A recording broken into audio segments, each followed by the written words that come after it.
ดีครับพี่น้องวันนี้ผมอยู่ที่บ้านย่างตำบลยางอำเภอกันทลมจังหวัดศรีสะเกษวันนี้แม่งขบวนนะครับคุณพ่อเวทเทศนะฮะจากบรรยากาศขบวนโอ้ยขบวนทหารแห้งนะครับมีแต่ผู้สาวเลยครับนี่เดี๋ยวครับผู้สาวครับผู้สาวลำนี่นะครับบรรยากาศนะครับขบวนมันแห่นะครับแบบเงาครับเปิดบาทเลยนะครับบรรยากาศนะครับสวัสดีปีใหม่ครับวันนี้มาเมืองนะครับสืบสานประเพณีนะครับสืบสารประเพณีนะครับสงกรานต์สืบสารประเพณีบุญพเวทครับพี่น้องอันนี้ลูกสาวครับลูกสาวปวดเงาอันนี้อยู่ม.ไหนแล้วอยู่ม.ไหนแล้วป.5หูสวยมากครับบรรยากาศด้วยครับเนี่ยบรรยากาศนะครับโอ้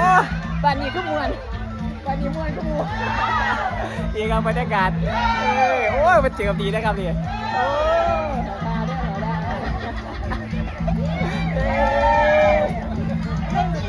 ดนตรีวันนี้ยินเป็นแบบมึงได้เห็นเขาทาเด้อดิเด้อตอนนี้กันเงาอย่างเดียวอย่าได้เลยเดี๋ยวเขาทากันนะโ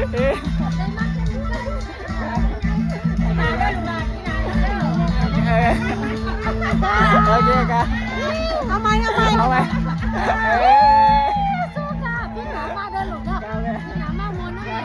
เร็วโอเคแม่ไปดั้งน้ำหมู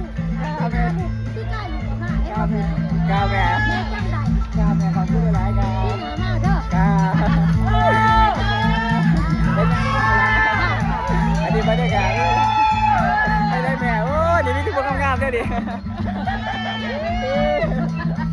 ดีด้วย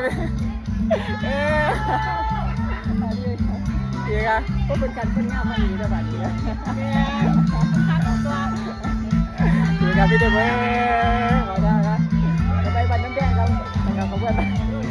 ขอบคุณลำบันน้ำแดงครับโอ้บรรยากาศขอบคุณผมด้วยอีกวันแบบเงาครับพี่น้องนะครับบรรยากาศแม่สวัสดีครับผมอยู่ว่างอันนี้อยู่ว่างหินครับแม่เจ้าพี่น้องยังมีประจักษ์ขึ้นมาเป็นส่วนมากแม่อยู่ดีนี่ครับอันนี้นั่งไปแล้วครับถ่ายรูปครับน้องก่อนขออนุญาตถ่ายรูปได้ไหมขอบคุณครับสวยมากครับสวัสดีครับสวัสดีครั